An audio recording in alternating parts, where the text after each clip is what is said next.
You're listening to Process with Brodes and D Rey.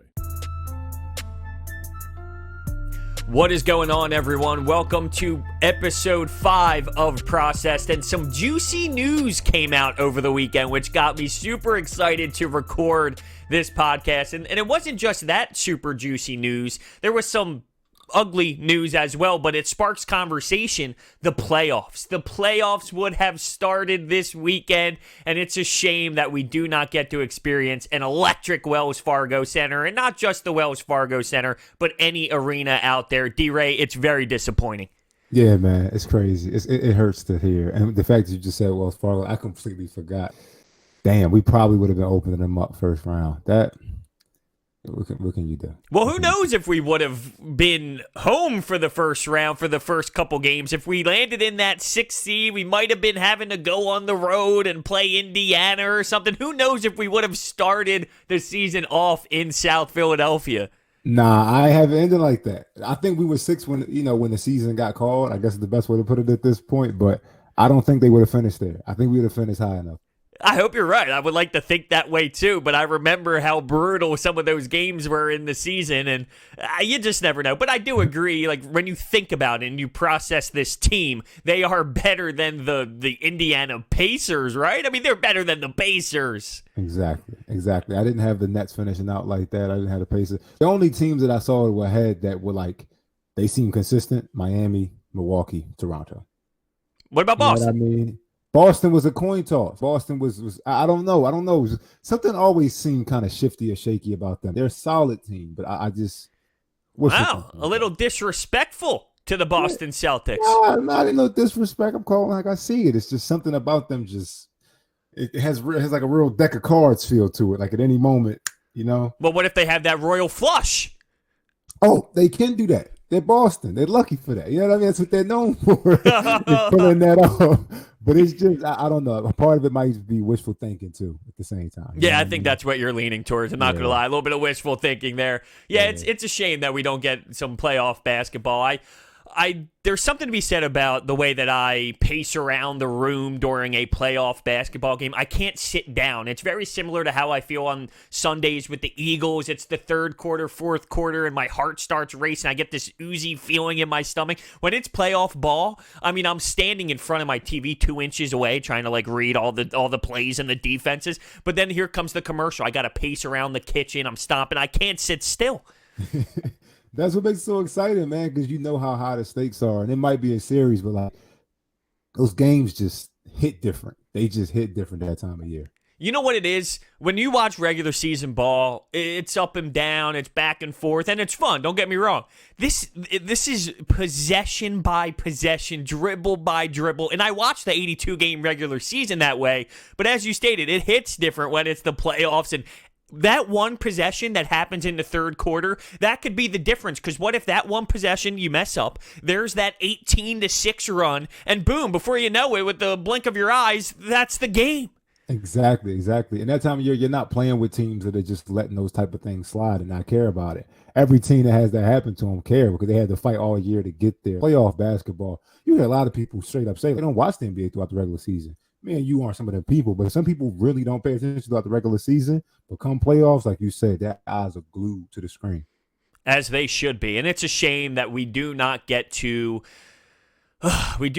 see that. And you hear this news about the 76ers not refunding tickets because the games are technically postponed. They're not canceled. And here's the thing that makes no sense. If they are to be played out eventually, it would be without fans. So it makes no sense that the Sixers or the ticket companies are not refunding people these tickets. I'm going to play devil's advocate. At the end of the day, what happens if they get those tickets towards next year? Or at the end, it's not called just yet. It's not called just yet. And there is something to be said about being a little too optimistic. There is something to be said about having a little too much hope. And you got to be realistic, but it's not canceled just yet. It's not canceled. You're right, but here's the situation. It is. It's not canceled, but we all understand that these games that are going to be played won't be in. It might not even be in Philadelphia. They're talking about quarantining the whole league in Florida, or it's not going to be fans if it is in Philly. But they said, all right, if they said it's not going to be fans, if it is in Philly, for sure. Not if they're debating it or trying to figure it out. If they said there won't be fans, hell no. Get them people their money back. That shit don't make no sense. But if there's a chance, because you said several times in there, they might do it in Florida. They might not play it off. If there's a chance that there is, they're going to hold on, for dear life. Okay, so what you're saying is it's too premature right now to start crushing the organization and ticket companies because nobody knows yet what is going on. And specifically, Adam Silver came out and said that. No one knows what we're doing right now. It's too early to make this big-time decision. So it's not like they're saying we'll never give money back. It's right now we're postponed, so we're going to wait and see how this plays out. Exactly. And to me, that's fair. That's just. But if it's on some shit like, oh, we're going to play the games, and if we do play these games here, it's going to be without fans, you get them people their money back. Okay. All right. I can see that. I can totally see that being fair. Here's my mind, though. My mind goes to, well, we know how this is going to play out. They're going to somehow find some bullshit way to not give people their money back. So we feel like, oh, okay, they're going to be right about this. They're going to find the proper way to handle it. Are they, though? Are they actually? Yeah, nah, if they don't, that's shiesty. That's another level of grimy if they don't. Especially with what's going on right now. Because they ain't missing no meals.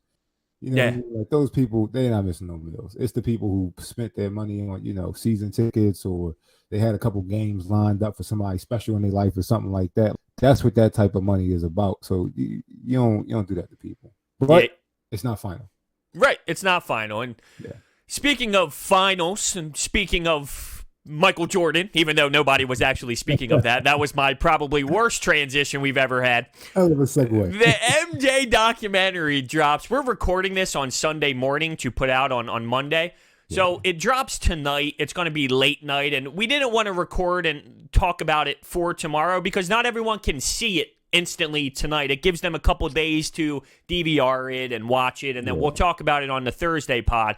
But, man, I am so excited. You saw the quote about how MJ knows that people are going to think he's an absolute dick. I mean, that's great. That is just fantastic to hear. That means this thing is going to be juicy as hell. I think it's going to be amazing. And it's so funny with this era of social media, everybody talking about, you constantly heard about MJ's legacy. And if they had social media around and people wouldn't look at him the same, holy shit. They low-key did. Like, imagine if somebody was just taking a Snapchat for several years throughout the Chicago Bulls run. That is going to be... This is going to be amazing. And did you heard that MJ himself owned the footage and wouldn't release it until he saw the 2016 parade for the Cavs, and they said he supposedly approved it then. I don't know if that's true, but he's an ill MFer if he waited until that parade to be like, all right, we got to show it. Well, it kind of makes sense if you think about this whole conversation about MJ and LeBron. And listen, as much of a LeBron James guy as I am, I don't knock Michael Jordan. I never got to experience the Michael Jordan era, and I'm not dumb. I understand how powerful and lethal he is. You talk about Tom Brady, Wayne Gretzky. I mean, you talk about like the ultimate highs of any sport ever. Michael Jordan is in that era. Tiger Woods. I mean, that's the type of conversation he's in, if not maybe the highest of all of those players. So just because I'm a LeBron James guy, it doesn't mean that I don't appreciate MJ. I just never got to experience and live through it, which changes the way that I feel about it because I wasn't involved during that whole prime of what he did. Yeah, it's funny how you put it like that. We didn't see that. We didn't live through that. So it's kind of hard to speak on it too much. You watched the games, but you weren't around for that era. So I don't know. For me, I'm still a Kobe guy. It's with both of those guys. With LeBron and Michael Jordan, I feel like Michael Jordan was ahead of his time and he paved the way in a lot of ways. But I always bring up the fact that Michael Jordan had Scottie Pippen for all 6 of those. People shit on Scottie Pippen, which is crazy to me. The fact that you can shit on a Hall of Famer. How? You know what I mean? Like how? Like, how did you consider this guy that they try to say that he didn't do anything and he carried Jordan's jockstrap and all that. Jordan had some dogs around him. You know what I mean? And he still was the GOAT. He had some dogs around him for all 6 of those championships. You know how I always try and compare myself to somebody. There's one guy I always forget about, and it's Dennis Rodman. I feel like that's almost a great example a little bit, and that I always forget about. And you talk about dogs. I mean, come on now. Without the goofiness, I'm not going to start dyeing my hair all different colors and do all that stuff, Hey, to each their own. But on the basketball court in his prime, I feel like that's a good comparison. It's amazing. It's an amazing comparison. Like Dennis Rodman, but seriously, they wouldn't have won without him. It's just, I'm not saying that, I'm not negating it. I'm not saying that Jordan wasn't what he was. He's amazing. But the guys he had around him, he had a crew. People forget Horace Grant. People forget Steve Kerr. People it was some names on them teams that they were just at another level. And I'm not saying that he wasn't at the helm of that, but I don't think that team gets enough credit. And hopefully throughout this documentary, you'll start to understand he had a team around him. You know what I mean? No, it's a really good point. It really is. And, people need to realize when you say something like that, when you want to appreciate a team, that doesn't take away from how great MJ was. You can appreciate the team and still appreciate Michael Jordan to the greatness that he was. And we'll dive more into that as the series goes on. I'm super excited to watch it tonight. But let's dive into the meat and potatoes of this bad boy. And JJ Redick was on the Athletics podcast, the Athletic Sixers podcast, with Derek Bodner and Rich Hoffman, and he had some really solid quotes that I really want to bring up. And before we get into the actual quotes itself, he defended Brett Brown and he defended what he was as a coach. And I just find it hilarious that Jimmy Butler says some things about Brett Brown, and it's instantly true because they were negative things. He didn't like a lot of the ways the Sixers kind of worked and the communication skills, and I'm not saying that Jimmy Butler was wrong, but as soon as that news comes out, instantly he's right. I can't believe it. Look at what Jimmy Butler said. He's so true. All of it's so true. Now JJ Redick comes out and says something positive about Brett Brown, positive about the Sixers, and it's instantly, oh, he was lying. He didn't mean this. He's just friends with Brett. And I can't stand that that's the way that this is going.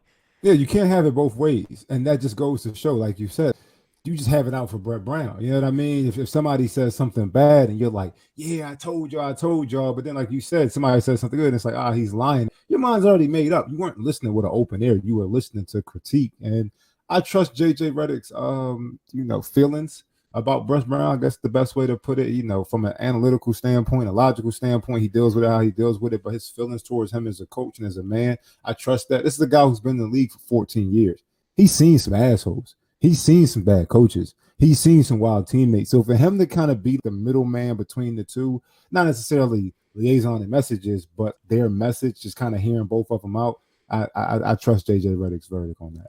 Now, here's one thing I will say, and when we talked about Jimmy Butler on JJ's podcast, I brought this up, and now that I'm seeing JJ say these type of comments, it sort of has me questioning it once again. What was their mindset with JJ and Jimmy's podcast? Because he wasn't, during the time that Jimmy was saying all this bad stuff, JJ wasn't countering. He wasn't saying his opinion. It almost felt like when they were together talking about Brett Brown on JJ Redick's podcast, they were doing it on purpose to spark all this controversy in the city of Philadelphia, because here he is on a Sixers podcast almost saying the complete opposite of Jimmy. Why wasn't he countering what Jimmy was saying on his own personal podcast?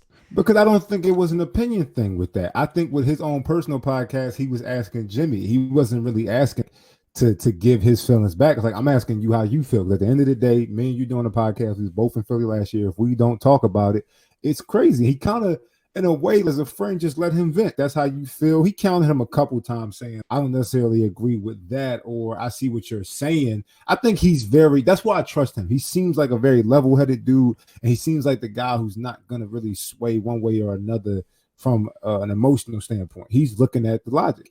Like we said, it's some things that Jimmy said, if they're true, like we said to Brett Brown, that's bullshit. The thing with film, and if they didn't talk, if that story is true, then that's bullshit. And I can see why that would upset a player. But I trust JJ Redick in the sense of, listen, man, ain't neither one of them perfect. Could this have been a business decision by JJ Redick? I feel he's a very smart man. Well, let me have Jimmy on. Let me have him talk his stuff. Let's have some red wine. Maybe he's seducing him a little bit. Hey, Jimmy, how'd you feel about this? Pushing the buttons. And now everyone in Philadelphia sure knows about the JJ Redick podcast. And maybe he has more listeners now. I just picture somebody in a room on a late night thinking of that with their fingers touched like Mr. Burns, and I told you, and then JJ's gonna go up there, and he's gonna come back to the Sixers, like it just sounds like a conspiracy plot. But I love it. Hey, listen, if it is, he's a hell of a chess player. Hats off to him. I think that's amazing. But I think it's just JJ Redick being JJ Redick, which is that neutral dude. If he was a country, he'd be Sweden or whatever, the Swiss, whatever one is the neutral country. He would just be on some chill shit. That's his personality, you know, and that's how he went about the situation. I guess I'd lean more towards there was something planned out with that first one. It bothers me that he's saying the complete opposite of what Jimmy said on a whole different platform on a totally different day. There's something to be said about how that eats me alive a little bit, and I do need to question what the mindset was the first time it went around. But I think that there's some really interesting quotes, and I was telling you this off the air. The other day, my girlfriend was using a highlighter, and I'm making fun of her, like, who the hell uses a highlighter, right? And no offense if you do, I've just never been a highlighter guy, but this podcast brought me to the point of using one. So not only a week ago am I making fun of her, now I need to ask her for it to use it. I printed out the quotes. Look at it, I got it highlighted. Look at me. I mean, I'm mapped out, I'm planned out. How about that? I love it, man. You building good habits. I got mine in my notes. I keep the notes in the phone. But we building good habits, man. We take this shit serious. So let's get it, man. Yeah. All right. Let's go quote for quote. Yeah. There's a couple that really stood out to me, and the one that I'll start with was him describing Brett Brown, and he said, "I think Brett is one of the best. I would describe him as a player's coach. He is incredibly thorough and detailed. The thing I always appreciated the most about Brett is how thoughtful he is. There is a purpose, team meetings, film sessions, practice, walkthrough. There is a purpose to your daily schedule. Everything is so thought out and meticulous." Now, this is why it bothers me that he didn't say anything, because you hear Jimmy Butler talk about how, oh, well, in film, nothing got accomplished. He called us into the meeting. Nobody said anything. Yet here's JJ Redick saying that everything is thought out and processed. All right, I had to hear somebody else say it, but hold on, this shit does kind of sound like propaganda. This sounds like a guy who's giving himself a way out, or if you did feel this strongly, why didn't you answer it? Like I said, I'd like to think that the reason he didn't say anything on that show is, listen, bro, I brought you up here as a guest to let you vent about certain things. You know what I mean? It's not for me to check you on X, Y, and Z. And he played it neutral enough to get them views, and maybe it was edited out. Who knows? I'm defending JJ Redick to a T, but just saying. And it actually ended, the quote ended with, "I think it's one of the main reasons he as a coach has gotten to this level."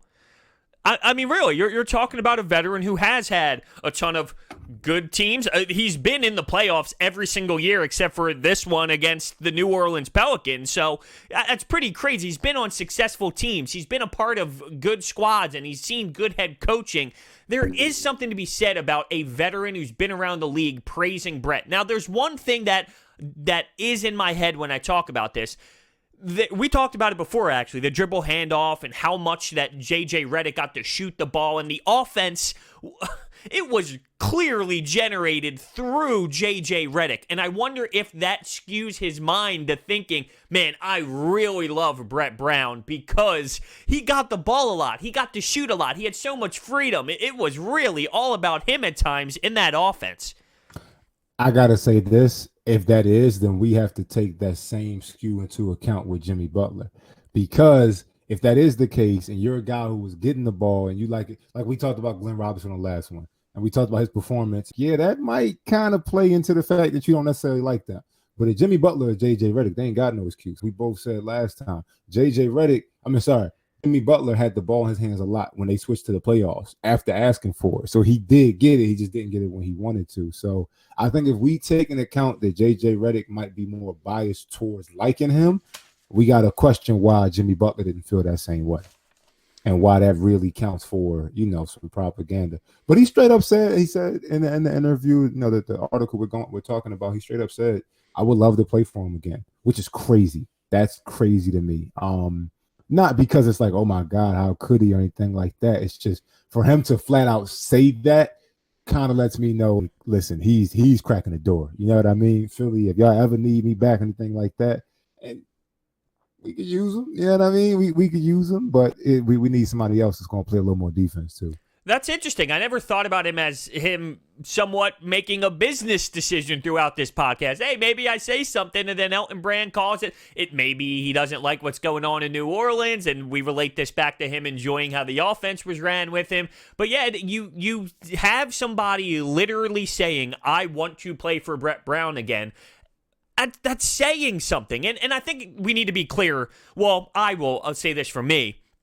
I still think it's time for a new voice. I've always defended Brett saying he's not a bad coach. I don't think he's an elite coach. I don't think he's a bad coach. I think it's time for a new voice because in sports, when you're in one organization for a really long time, it loses power. That's just nature of people being humans. If you have one person as a head coach for a long time, eventually the message runs dry and you need a new change of scenery. And I think that this is where the Sixers might be at. So it is weird to hear that. You kind of lean a different way with that, though, no? Yeah, I feel like he has it figured out. I feel like he knows them, and at the end of the day, we talk about trusting the process. It's something to be said about these players trusting their coach. And they're not Steph and Clay in the sense of, oh, somebody like Mark Jackson, quote unquote, got them there, brought that team to a higher light, coached that team up to a higher light, and then you could let someone like Steve Kerr come in and pretty much just let the team coach themselves. This team doesn't have that level of maturity or experience. So for me, the whole Brett thing is, all right, if it is going to happen, it ain't time yet. There's something to be said about them trusting them. And JJ Redick kind of shine light on it. Like, listen, at the end of the day, like, it's on the coach's job to establish the culture, but it's also on the player's job. And if he's saying that, that means that y'all don't really have one. Y'all don't have a definitive one. You know what I mean? If it's still a wonder of whose job is it to establish a culture. If y'all are already talking about that, I mean, if y'all are still talking about that, then that kind of shows they're still in a process. Let them get through that. Absolutely. Yeah, you did mention how he stated the leadership thing, and it's interesting. So the quote is, yes, it's on the coach to help establish that, but it's it's also on the players. And this isn't a knock on Joel and Ben at all, but very rarely are the best players also the best leaders. That is super rare. You are talking about like 2 to 3 players in the last 20 years. And that's interesting. I don't know if I necessarily agree, though, because if you look at these teams, and unless the 2 to 3 players he's talking about is LeBron or KD or Steph Curry or Kawhi, I think when you talk about an NBA title and an NBA championship, your best player is your best leader, unless he's talking about internally. We don't know what was being said in certain locker rooms. You talk about your guy in Miami all the time as being the OG. Is that what he's talking about when he talks about the leader and the best player? I gotta say 2 things. Number one, I disagree with you on the fact that the best player has to be the best leader. I don't think he has to be, but when I think of NBA titles, I always say superstars win championships, and those superstars lead those teams to the championship. So I guess it depends on what he means by leaders. Is he talking about the locker room, people saying things in practice, shoot around? Okay. I think he's talking about more of that emotional and cerebral leader, more than the person that's going to go out there and do X, Y, and Z. And don't get me wrong, it has to be a balance. Like we said before, if you're the guy who got all the advice and no game, ain't nobody listening to you. And if you're the guy who's the best, but you're clearly an asshole, ain't nobody really listening to you if they don't have to. You know what I mean? So I think he's talking about a balance, but you brought up Kawhi. Kawhi is a great example, but I think about that championship Kawhi won with the Spurs. At the end of the day, his best leader on that team was the dude who's sitting on the bench for him now, Tim Duncan. That was his best leader. He actually had 3 leaders in front of Kawhi, but Kawhi was moving into a new era. I don't always necessarily think that the best player is the best leader. I think that the best leader on Golden State is Steph Curry. I honestly think he's that guy for that emotional leader, that vocal guy, that guy that's going to rally guys together when Andre Iguodala or Sean Livingston or David West isn't doing it. I think he's the guy that's going to do that, but it ain't no missing that Kevin Durant's a better player. You know what I mean? I just feel that there's a degree of respect for kind of having that balance and playing that middle ground. And the second thing I'm going to say is, you said it yourself, it's a grown man's league. It's a grown man's league. We see the youngins get close all the time, but you're going to need some men to help you over that. That's just what it is. Who was the leader who wasn't the best player on your 2016 run? Did you have a guy who really stood out as that guy that wasn't maybe the best player on that team? I bullshit you not. It was a walk-on. Wow. It was a Wow. walk-on. I bullshit you not. It was a walk-on that held us Wow. accountable. It's a dude named Henry Lowe. He was a walk-on that held us accountable more than shit, just as much, if not more, than the coaches, because he was always around us. You know what I mean? He was a straight arrow. Don't get me wrong, Henry with the shits, he a fun dude. Like when you step between them lines, the dude gonna make sure he's playing Villanova basketball was a walk-on. It was in the championship game. Daniel kicks the coaches out. Daniel tells the coaches, I got this. Daniel talks to the team, and then me and Henry talk to the team. I'll be lying if I said that if what Henry said didn't get to us more. And So that's a walk-on. people really, really like shut up and listen to what he had to say, or was there sometimes thinking, dude, shut the hell up? Nah, it's just he put in work. And you know what it was about it?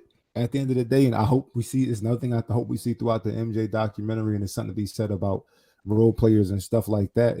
If those guys play this shit out their role, they're going to be listened to. At the end of the day, we couldn't doubt. If there was an MJ of walk-ons, that was him. If there was something to be at, he was there first. If it was a ball to dive on, he would do it. If he got thrown into the practice, not only would he perform, but he would push guys. You know what I mean? He's one of those guys that if you ask him to do so, exactly. And you ain't winning without them dudes. Like everybody look at the MJs and the KDs, and they're great. You need them, but it's like the team wins, and you ain't winning without a dude who's going to say, I ain't got the most glamorous role, but I'm going to play the shit out of the one I'm in.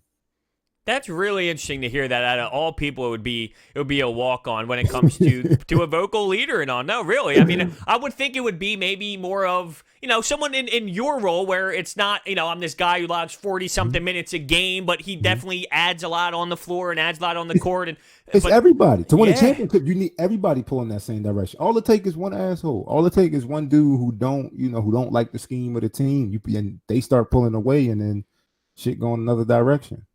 That's really interesting. All right, so no, it really, really is. But let's get back to a little bit of what JJ was saying. And there was a lot of, I'm not going to say knock, but it seemed like a lot of the direction went towards maybe the roster built and how the roster was built, and Elton Brand, and how guys were sliding out of position. Now you have Tobias playing a position. You got this Al Horford playing a different position, and it was as if they weren't playing in the right spots, and that led to why the Sixers had such a weird season and an unsuccessful kind of season. Yeah, I think he kept saying the word uneven. That would make you have an uneven season. And like you said, he attributed that to the idea that everybody had to keep shifting and moving. But he also said that Elton Brand's scheme might be to just build a team that can beat X, Y, and Z. And I think, like I said, I don't know Elton Brand's mind. I don't know Elton Brand personally. I don't know how he thinks. But if he is planning for the future, it's like, listen, this team is going to make the playoffs. The only thing that we're really in danger of is coming up against a Toronto or Milwaukee. Realistically, he might be looking at like, listen, this team has everything to beat every other team in the East. But those are the two teams that we have to beat. And if he called himself building a team that could deal with those guys, that kryptonite, then cool. That's what Toronto did. Listen, we need somebody that's going to help us get through everybody else in the East. Kawhi. Right. Kawhi. Well, yeah, if you're a GM and you're sitting in a certain spot, say you're sitting in the 4th, 5th seed, and ultimately you want to get to the Eastern Conference Finals, what other question would you ask yourself other than, how do I beat the Bucks? How do I beat the Raptors? That's your job, getting out of the East. So I don't think it's a flawed mindset to go into an offseason and say, well, let me build this team to beat the Bucks, to beat the Raptors. Because if you could beat those teams, you should be able to beat the other squads. And I get that the team was really ugly at times. We talked about the offensive efficiency with certain players on the floor. Look at their record at home. And you don't have that type of record at home and just be an absolute insanely disgusting, brutal basketball team with that type of record on their home floor. Yeah, you can't do that shit. It's impossible. I honestly think they were taking this year as calm as they were because they knew, listen, man, the playoffs. What we say in the first, we started off this podcast talking about that. The playoffs, the first thing that people are really going to be like, listen, I'm flipping a switch for. That's what it is. I ain't saying you cruise to the regular season. You still got to make them, and you don't want to be a 6 seed or anything like that. But at the end of the day, for them, it's like, listen, there's realistically 2 teams that can stop us from getting there. Because we went and got Al Horford from the damn Celtics. So realistically, there's 2 teams on this side of the country that can stop us. Let's build a team that gets past them. Because everybody else, we don't really see it being a problem. Right, right. And I kind of want to relate this to a little bit of your Villanova experience as well. With JJ's words, he talked about how the roster was changing so much and all these new faces, and you have this guy, and then you add Jimmy Butler, and then you add Tobias, then you lose Robert Covington, you lose Fultz, you lose Dario, you lose him, you gain this guy. There's so many different looks. You gain Al Horford, you get Josh Richardson.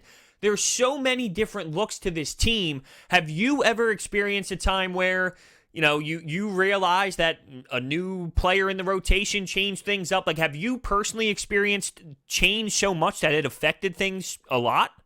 Yeah, that first year when Jalen came in, that championship year, Jalen was the point. Arch was the two guard. You know what I mean? But quite frankly, that was more Arch's natural position. He wasn't a natural point guard. He was more of a shooting guard. I played against him in high school. We all seen he's a two.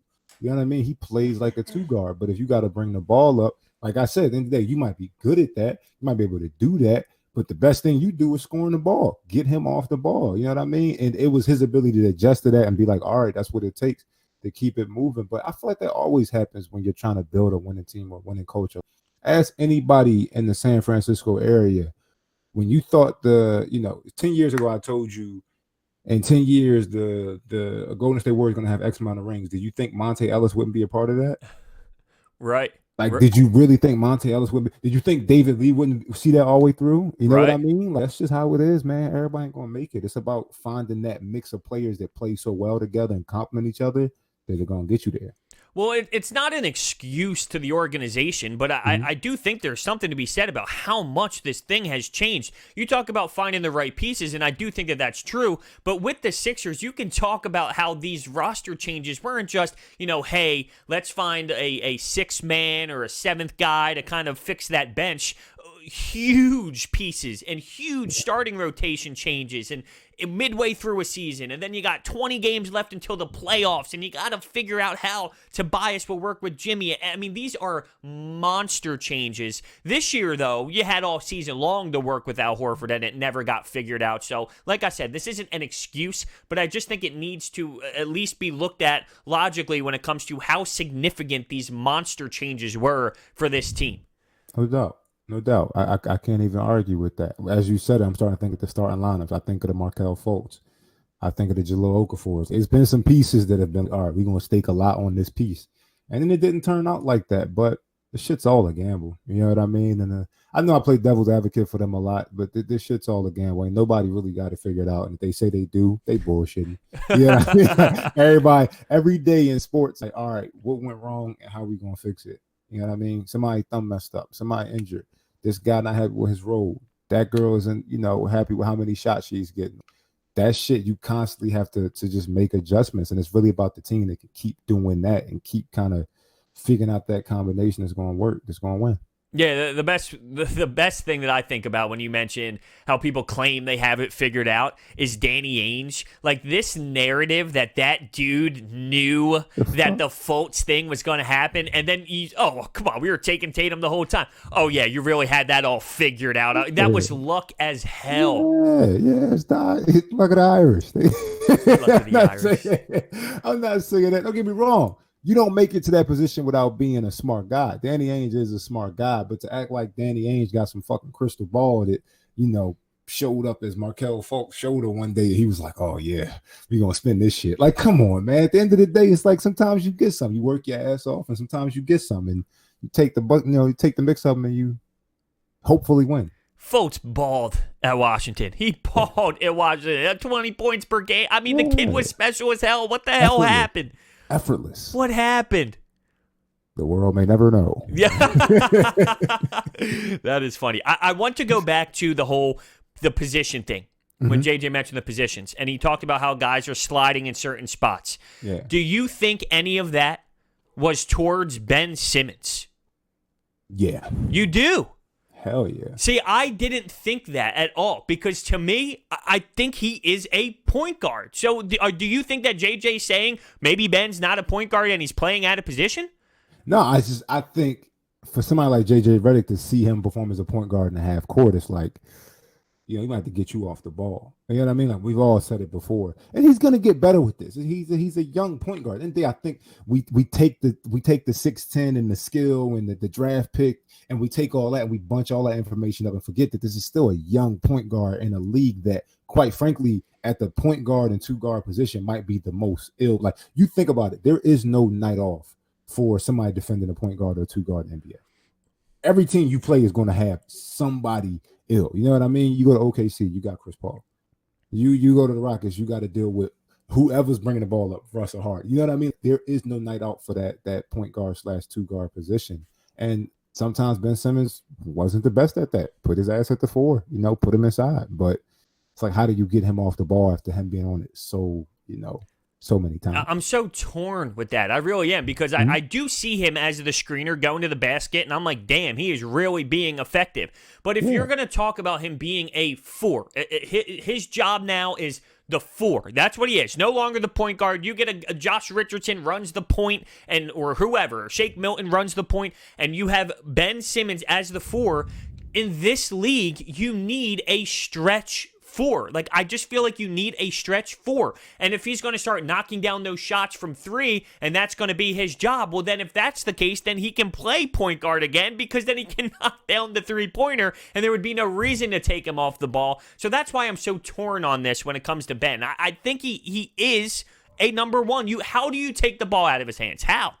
All right, I'm going to say this. I think it's no problem with that. What kills me is the people who have a problem with that. They have a problem with him playing inside, not shooting that 3-point thing.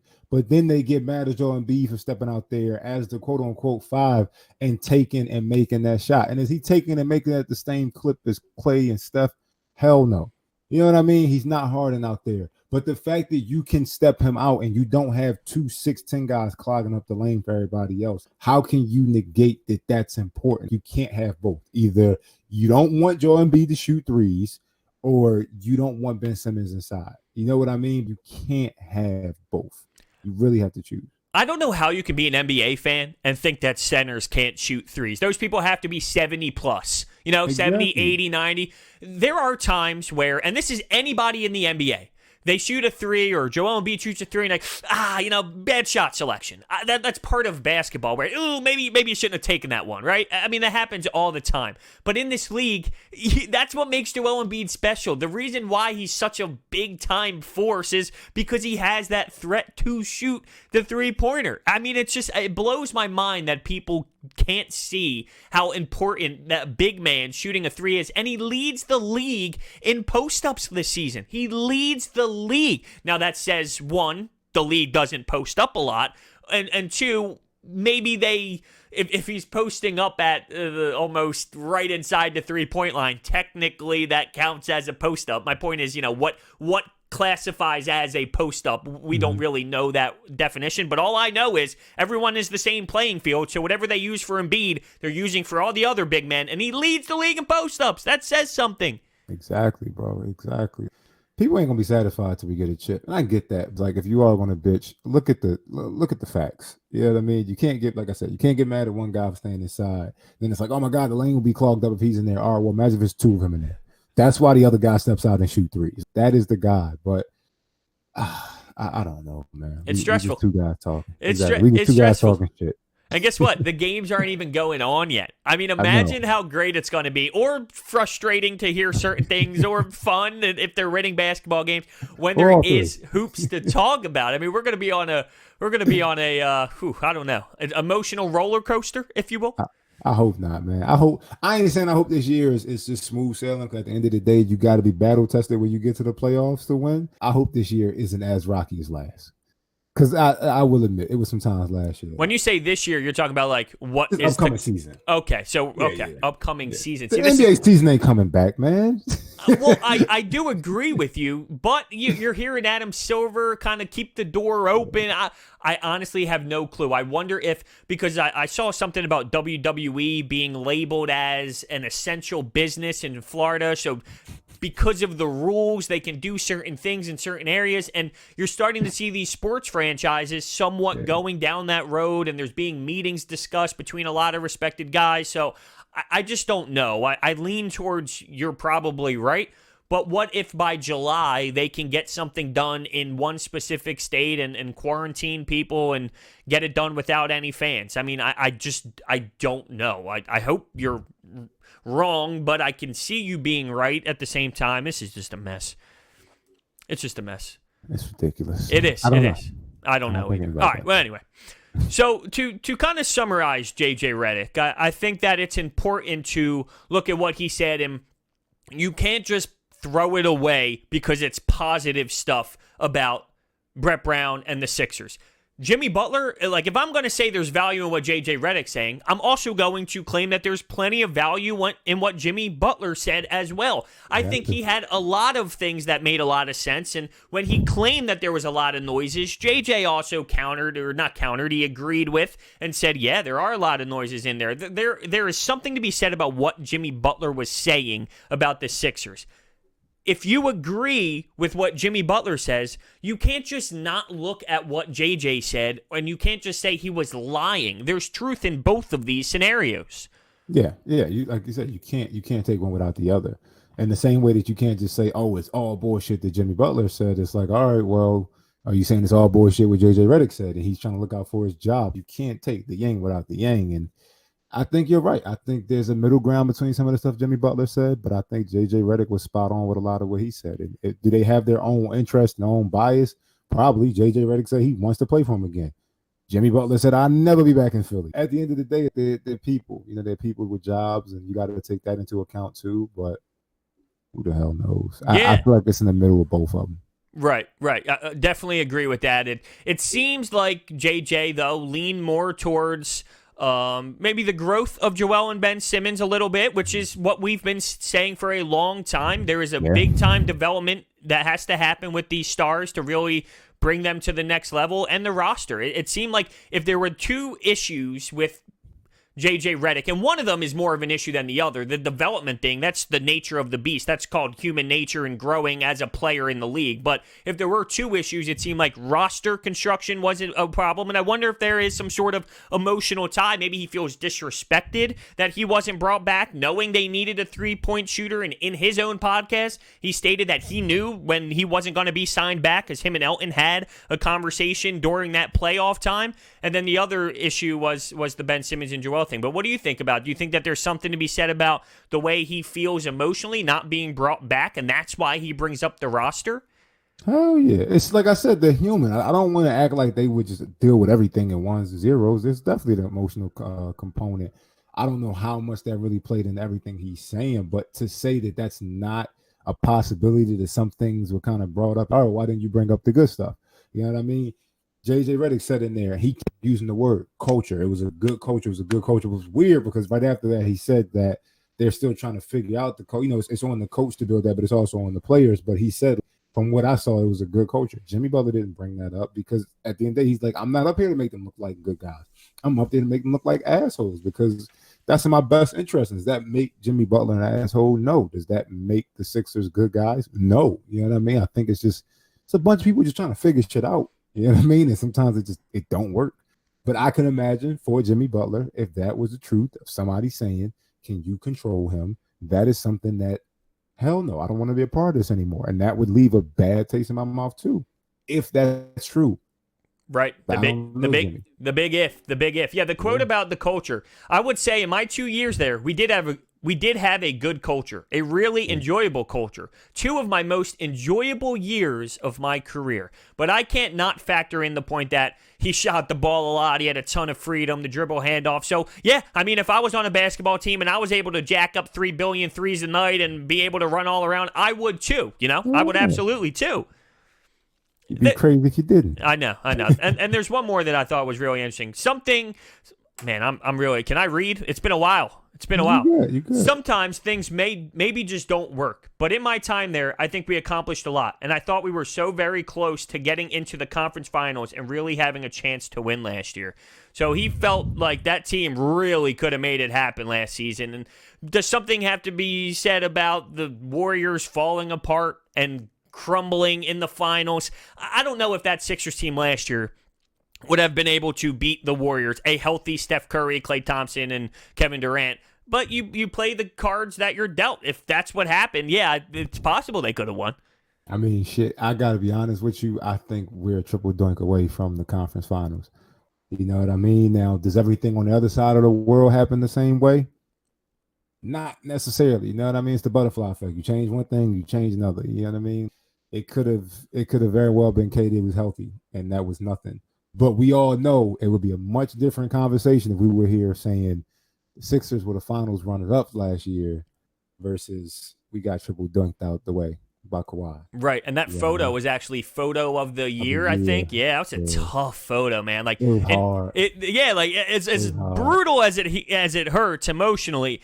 That is a sick photo. Like if you look like some shit from the Renaissance. If you look at every single face, I mean, you just get a different expression of Kawhi leaning over, Ben, Joel, Jimmy, and then you have the whole bench and the fans. And I mean, one of the most heartbreaking experiences from a sports fan's point of view, but at the same time, man, you got to appreciate those moments because that's what makes sports so special at the same exact time. But I want to go back to what you said real quick about how the Sixers could have made that run and made it happen. I remember making a podcast a few days after that Game 7 loss because the whole conversation around the city, we would have won the title, and you're right about the butterfly effect. I don't know if I can necessarily just go out there and say, well, we would have won the title. I don't know if we would have beat the Bucks. I mean, was there a good chance? Maybe, but how am I supposed to sit here and say we would have won the finals? There was 2 more series that you had to win. 2. It wasn't like you needed to win 1 more game or anything. You're talking about winning 2 more 7-game series. I get JJ saying it because he's inside the locker room. He feels that mojo and the team flowing. But from a fan, I don't know if I could say that they would have won. There's too much that had to happen. Yeah, you can't definitively say they would have won. Like you said, you ain't talking about one game. You're talking about at max 14 games, at least 6. You know what I mean? You ain't talking about shit. My fault. At least 6, at least 8. At the end of the day, everything could have changed. But I think that team was constructed to deal with the Bucks last year. I got them making it to the finals. They make it past the Raptors. At least. It's just now it all depends on if KD is healthy or not.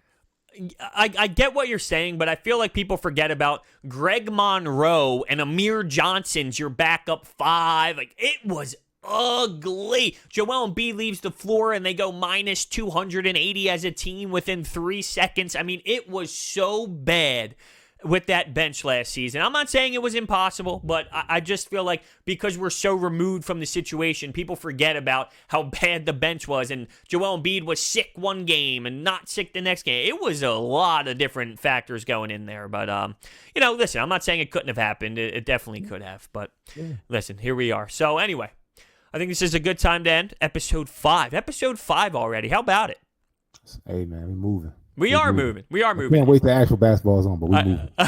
Yeah, that would definitely change a lot of things. I can't wait for this thing to just start coming back to life. Just life in general. I can't wait for it to start getting back in the right direction. But hey, on Thursday, I think we'll have some MJ to talk about, and I'm really excited to watch that tonight. It's going to be amazing. It really is. It really, really is. I'm super pumped for it. So with that being said, thank you guys so much for watching, and we will see you next time.